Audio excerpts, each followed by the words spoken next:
Operation Shifting Tides is rolling into Rainbow Six Siege with a bang. Stop it for me! The bang in question is the sound of the first bolt-action sniper rifle to be deployed by Team Rainbow. It belongs to an attacker named Kali, and it comes with an explosive underbarrel gadget that lets her use it for more than just punching holes in walls and operators. On the other side of the action, you might notice strange things happening to your grenades, as a defender named Wamai deploys a new gadget with magnetic appeal. Let's show you how these things work, and take a look at the updated attractions on the newly reworked theme park map coming with Operation Shifting Tides. There's no escaping that sound when Kali is in the round. As the head of an Indian private military company, this medium-speed, medium-armor attacker ordered herself up a custom CSRX 300 rifle, and it has a bite to match its bark. A headshot is an instant kill, naturally, but a hit to the torso is an instant down.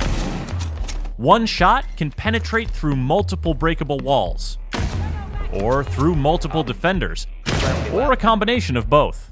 It can obliterate wooden barricades and unreinforced hatches, and it has a variable 5x and 12x scope. This gun is powerful, but it isn't exactly subtle. In addition to the unmistakable sound, it creates a clear visual trail that shows the defenders where the shot came from, and any defender unlucky enough to be downed by it will automatically spin to face the direction of the shot, giving them a bit more intel on Kali's position. But, as they say, knowing is only half the battle. The other half is not getting shot by Kali. Strong as it is, the CSRX 300 can't penetrate reinforced walls or hatches, but this is where Kali's gadget comes in. From her underbarrel launcher, she fires LV explosive lances. These projectiles burrow into breakable and reinforced surfaces. Then, they explode on both sides. That line of bandit batteries protecting your reinforced walls? Gone. Helpful mute jammers? Gone. If a lance hits a surface it can't burrow through, it'll still dig in and explode. So, say goodbye to your Maestro Evil Eyes, your barbed wire, and your deployable shields. Kali's gadget lets her do strategic damage to defender gadgets that is normally handled by frag grenades or Thatcher's EMP grenades, making her a powerful force for destroying enemy defenses and advancing her team's push to the objective. While the lance explosions will create holes in breakable surfaces, they won't create openings in reinforced ones for you to peek through, and they don't pop open Mira's black mirrors, so Kali's no substitute for a hard breacher. Her lances are vulnerable to being destroyed by Jaeger's ADS, or grabbed by Wamai's gadget, which we'll tell you about next. If you're quick, you can also destroy a lance before it explodes by damaging the tail end, not the tip that appears on the other side of the wall. Rest assured that the lance only does minimal damage to operators, because when it comes to taking damage from Kali, you've got bigger concerns. That beefy bolt-action CSRX 300 and her two sidearm options, the P226 Mark 25 or the C75 Auto. Now, let's talk about Wamai and explain why your grenades and flashbangs are suddenly behaving oddly. This medium armor, medium speed Kenyan defender is employed by Kali's PMC, and she brought him along when she joined Team Rainbow. Wamai has a gadget called the Magnetic Neutralizing Electronic Targeting System, aka the Magnet. Magnet devices will stick to surfaces when thrown, and act on any attacker projectile that passes within their active radius and line of sight. It goes like this. First, the magnet stops the projectile, resets its detonation timer, and pulls it in. The projectile then detonates at the magnet's location, and the magnet itself explodes. One magnet can grab one projectile.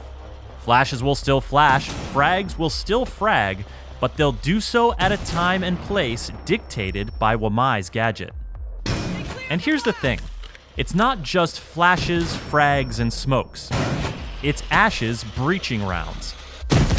It's Capitao's bolts, Ying's candelas, Nomad's air jabs, and a whole cluster of Fuse's charges, if you're really dedicated. It's Thatcher's EMPs, Zophia's concussions and impacts, and Gridlock's track stingers, which will still spike things up, so use the extra time from the detonation timer reset to shoot them first. The magnet can meddle with a lot of gadgets, but it won't mess with Hibana's X-Kairos pellets or Twitch's shock drone charges. Neutralizing gadgets is good, but Wamai can go one step further. With some creative placement, he's not just relocating projectiles to a safe detonation spot. He's putting them in places to cause problems for the attackers. Capitao could end up roasting his teammates if he's not careful with his bolts. Friendly, ceasefire! Sledge might want to think twice about dropping grenades down through a hole he smashed in the floor. And Goyo's Volcan shield becomes a little more dangerous with a magnet device stuck to the back. The devices themselves are easily destroyed if attackers spot them, and Wamai gains them gradually throughout the round, similar to Lesion and his goo mines.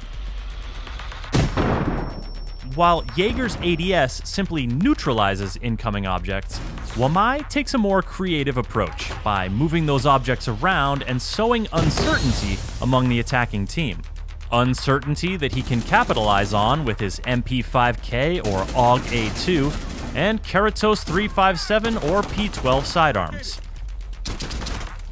You've been watching these new operators do their thing on Theme Park, the latest map in the Siege lineup to get thoroughly reworked for balance and better competition. First thing you'll notice is that the large train that used to bisect the second floor is gone, making for quicker navigation and more close quarters skirmishes. Reload! The haunted first floor section has been transformed into a throne room and armory, complete with a dragon-guarded stairway. Elsewhere, a cheeky new walkway above another staircase creates interesting opportunities for defenders and attackers alike.